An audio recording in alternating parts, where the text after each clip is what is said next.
Senior صحافی اور تجزیہ کار جاوید چودھری کے مطابق پاکستان کب ٹھیک ہوگا، اس کے چہرے پر تشویش تھی۔ میں نے حیرت سے اس کی طرف دیکھا اور پوچھا کیوں پاکستان کو کیا ہو گیا؟ اسے اس جواب کی توقع نہیں تھی۔ وہ بڑی دیر تک میرے چہرے کی طرف دیکھتا رہا، پھر ناراض لہجے میں بولا کہ آپ کو نظر نہیں آ رہا ملک کی کیا حالت ہو گئی ہے؟ میں اس کی ناراضگی سے ڈر گیا اور سنجیدگی سے پوچھا، میں آپ سے صرف یہ جاننا چاہتا ہوں آخر ملک کو کیا ہو گیا ہے؟ سڑکیں کھلی ہیں، بازار اور مارکیٹیں چل رہی ہیں، کسی چیز کی قلت بھی نہیں۔ آخر مسئلہ کیا ہے؟ وہ بولا، آپ لا اینڈ آرڈر دیکھ لیں، مہنگائی دیکھ لیں، حکمرانوں کی عیاشیاں دیکھیں، سپریم کورٹ کی حالت دیکھ لیں، کوئٹہ میں بم دھماکہ ہو گیا، کیا آپ کو ملک میں یہ دکھائی نہیں دے رہا؟ میں نے ہاں میں ساری لایا، پھر آہستہ سے عرض کیا، آپ کی بات درست ہے، بلوچستان کے حالات واقعی خراب ہیں، کوئٹہ میں بم دھماکہ بھی ہو گیا، وہاں لوگوں کی شناختی کارڈ دیکھ کر انہیں قتل بھی کر دیا جاتا ہے، سپریم کورٹ کے اندر بھی لڑائیاں چل رہی ہیں، حکمران طبقے کا قبلہ بھی ٹھیک نہیں، مہنگائی بھی عام آدمی کی برداشت سے باہر ہے، لا اینڈ آرڈر بھی آئیڈیل نہیں، لیکن سوال یہ ہے یہ تمام چیزیں تو دنیا کے کسی بھی ملک میں ٹھیک نہیں۔ آپ دنیا کا کوئی واحد ملک بتا دیں جہاں جرم نہ ہو، جہاں مہنگائی نہ ہو، جہاں کی عوام اپنے حکمرانوں سے مطمئن ہو، جہاں سرکاری اداروں میں لڑائی نہ چل رہی ہو، جہاں قتل و غارت گری نہ ہو، جہاں ریاستی یونٹ ایک دوسرے سے نہ لڑ رہے ہوں۔ امریکہ دنیا کی واحد سپر پاور ہے، وہاں ابھی الیکشن ہوا ہے، پورے ملک کی انتظامیہ ڈونلڈ ٹرمپ کے سامنے کے لیے تیاری کر رہی ہے، پینٹاگان میں باقاعدہ میٹنگز ہو رہی ہیں کہ ہم ٹرمپ کے طوفان کا مقابلہ کیسے کریں گے۔ امریکہ کی سپریم کورٹ میں بھی تھرتھلی مچی ہوئی ہے، کل سے نیو یارک میں ہزاروں لوگ ٹرمپ ٹاور کے سامنے کھڑے ہو کر نئے صدر کو گالیاں دے رہے ہیں۔ امریکہ، یورپ اور مڈل ایسٹ 2 سال سے مہنگائی کی زد میں ہے، آپ وہاں کے لوگوں سے پوچھیں یہ کیسے گزارا کر رہے ہیں۔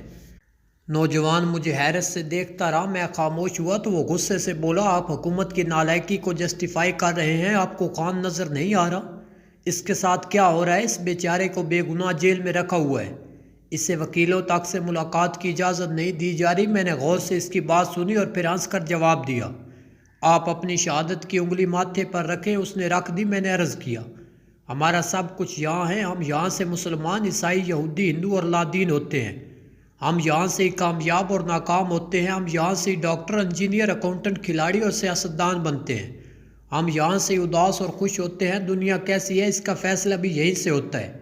آپ یقین کریں ہمیں اس 1350 سی سی کے دماغ کے باہر کچھ بھی نہیں۔ دھوپ اللہ تعالیٰ کی بہت بڑی نعمت ہے، لیکن دنیا میں اس وقت لاکھوں ایسے لوگ ہیں جو دھوپ میں بھی نہیں نکل سکتے، دھوپ ان کی جلد کو جلا دیتی ہے، یہ چیخنے پر مجبور ہو جاتے ہیں۔ دنیا میں کروڑوں لوگ دودھ نہیں پی سکتے، کروڑوں لوگوں کو اندھیرے سے ڈر لگتا ہے، کروڑوں سیب، کیلا یا مالٹا نہیں کھا سکتے۔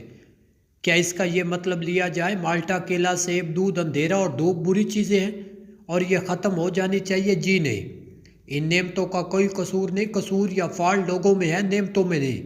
بالکل اسی طرح باہر کی دنیا بھی معمول کے مطابق چل رہی ہے، خرابی صرف ہمارے دماغ میں ہے، لہٰذا آپ باہر کی دنیا کو بدلنے کی کوشش نہ کریں، آپ اپنے آپ کو تبدیل کر لیں، اپنے اس 1350 سی سی کے دماغ پر توجہ دیں، آپ کو یہ دنیا جنت نظر آئے گی، لیکن آپ گلاب کے پھولوں پر توجہ دینے کی بجائے کانٹے گن رہے ہیں۔ گلاب دیکھیں۔ نوجوان کو میری بات سے اتفاق نہیں تھا، اس کا کہنا تھا، آپ اپنا فلسفہ بے غیرتی اپنے پاس رکھیں، آپ فطرتاً پٹواری ہیں، آپ کے اندر حکمرانوں کی محبت ابھر رہی ہے، آپ جنرل عاصم منیر سے خوف زدہ ہیں اور آپ خان کے خلاف ہیں۔ میں پیار سے اس کی طرف دیکھتا رہا، وہ خاموش ہوا تو میں نے عرض کیا، میرے بھائی میں بھی اسی طرح پریشان رہا کرتا تھا، مجھے بھی بے بسی کا احساس ہوتا تھا، میں بھی غصے سے ابلتا رہتا تھا، لیکن آپ یقین کرو میں نے پھر اپنے دماغ پر کام شروع کر دیا، میں نے یہاں سے میں اس کے ساتھ ہی اپنی انگلی ماتھے پر رکھی، ماتھے کو بجایا اور پھر کہا، میں نے یہاں سے خود کو بدل لیا، اب مجھے کوئی مسئلہ نظر نہیں آتا، مجھے اپنے دائیں بائیں بکھری ہوئی خرابیاں بھی خوبیاں محسوس ہوتی ہیں۔ مثلاً آج کل لاہور کے اندر سموگ ہے، مجھے یہ پریشانی ضرور ہے، ہماری حکومت اس کا مستقل حل تلاش کیوں نہیں کرتی؟ اگر برطانیہ، جاپان، چین اور جرمنی نے اس کا حل نکال لیا تھا، اگر بھارت اس کے مقابلے پر لگا ہوا ہے تو پھر ہم میں کیا کمی ہے؟ لیکن اس کے ساتھ ساتھ مجھے یہ اطمینان بھی ہے، یہ 2 ماہ کا مسئلہ ہے، دسمبر میں بارشیں شروع ہو جائیں گی، سموگ ختم ہو جائے گی، دوسرا لوگ آپ خود بھی اس کا حل تلاش کر رہے ہیں، لوگ مہینے 1.5 مہینے کے لیے سموگ فری شہروں میں بھی جا رہے ہیں۔ مجھے یقین ہے حکومت میں ایک آدھ سال میں اس کا حل تلاش کر لے گی اور لوگ بھی کوئی نہ کوئی بندوبست کر لیں گے۔ یہ مسئلہ عارضی ہے، لہٰذا اس کے بارے میں سوچ کر اپنی انگزائٹی بڑھانے کی کوئی ضرورت نہیں۔ اور پیچھے رہ گیا خان۔ میں نے لمبا سانس لیا اور میں ذاتی طور پر اس سے بہت متاثر ہوں۔ میں اس کی گیو اپ نہ کرنے کی فطرت کا فین ہوں۔ اس نے جیل برداشت کر کے بھی نئی تاریخ رقم کر دی۔ یہ وقت کے ساتھ ساتھ لوگوں کے دلوں کے زیادہ قریب بھی ہو رہا ہے۔ اگلا الیکشن جب بھی ہوگا وہ خان کا ہوگا، لیکن جہاں تک موجودہ صورتحال کا تعلق ہے تو اس کا صرف ایک شخص ذمہ دار ہے، وہ ہے خود خان۔ اسے کس نے کہا تھا یہ قومی اسمبلی سے استعفے دے دے، پنجاب کے PK کی حکومت توڑ دے؟ عدم اعتماد کے بعد یہ گھر میں بیٹھا تھا، اسے کسی نے گرفتار نہیں کیا تھا، لیکن اس نے احتجاج کر کے سڑکیں بند کر کے ریاست کو گرفتاری پر مجبور کر دیا۔